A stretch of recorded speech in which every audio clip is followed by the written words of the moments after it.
सल्लल्लाहु अलैका या रसूल अल्लाह वसल्लम अलैका या हबीब अल्लाह। जे दुरूद पढ़ी मुखे रब जो कसमा हो तुझो दुश्मन कुछ न बिगाड़ी दो। महबूब जे पाक दुरूद करे रब हर मुश्किल के टारी दो। महबूब जे पाक दुरूद करे रब हर मुश्किल के टारी दो। ओ तुझे चेहरे में रौनक हो दे हो कदे शक्ल न मौला खारी दो। हो तुझो मीर लगे लाल दुरूद करे रब बाझ सा बेड़ो तारी दो। हो तुझो मीर लगे लाल दुरूद करे रब बाझ सा बेड़ो तारी दो। मिली जुली पढ़ो सल्लल्लाहु अलैका या रसूल अल्लाह वसल्लम अलैका या हबीब अल्लाह। हाय मुझो मदनी मिठो रहबरवा हाय मुझो मदनी मिठो रहबरवा हो मुखे कदह न कोई फिक्रवा। हाय मुझो मदनी मिठो रहबरवा मुझो मदनी मिठो रहबरवा। नारे तकबीर नारे रिसालत नारे तहकीक नारे हैदरी नारे पीर सुभान अल्लाह अल्हम्दुलिल्लाह। इन असां जी अज़ीम शान महफिल में असां तव्हांजा मुर्शिद करी पीर तरीक़त रहबर शरीयत हज़रत क़िबला पीर सैयद मोहम्मद आसिफ अली शाह जीलानी दरगाह हालिया रायपुर शहर वाला से जवाब फरूख थी चुका है।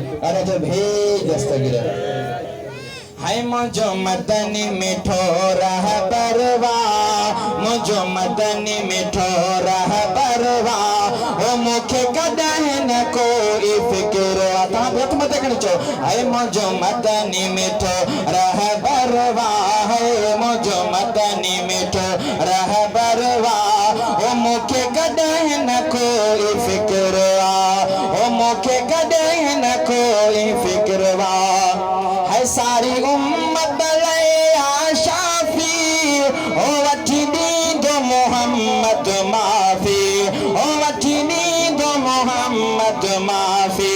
है सारी उम्मत लया शाफी ओ वठी दो सुहणो माफी।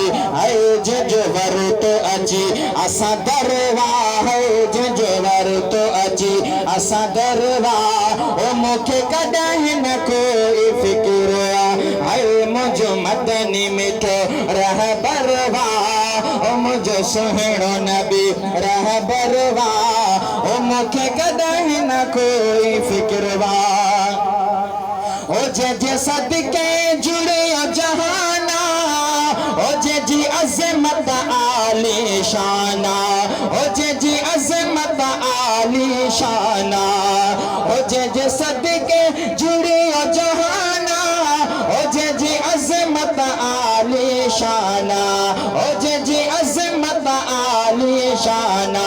हाय जो मिठड़ो मदीनो शहरवा हाय जो सुहिणो मदीनो शहरवा ओ मुखे कदह न कोई फिक्रवा।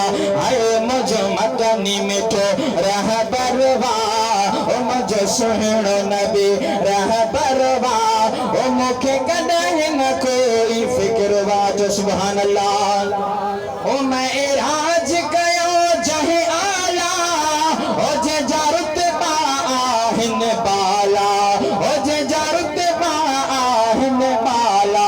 हाय जिब्रील जो नौ करवा हाय जिब्रील जो नौ करवा ओ मुखे कदह न कोई फिक्रवा।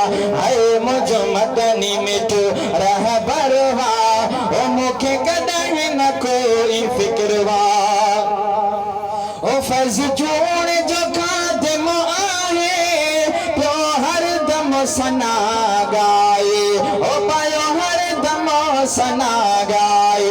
आए हिन दरज ओ हिन दरज सदा सगदरवा ओ मुखे कदह न कोई फिक्रवा आए मुझो मदनी मिठो रहबरवा ओ मुखे कदह न कोई फिक्रवा ओ मुखे कदह न कोई फिक्रवा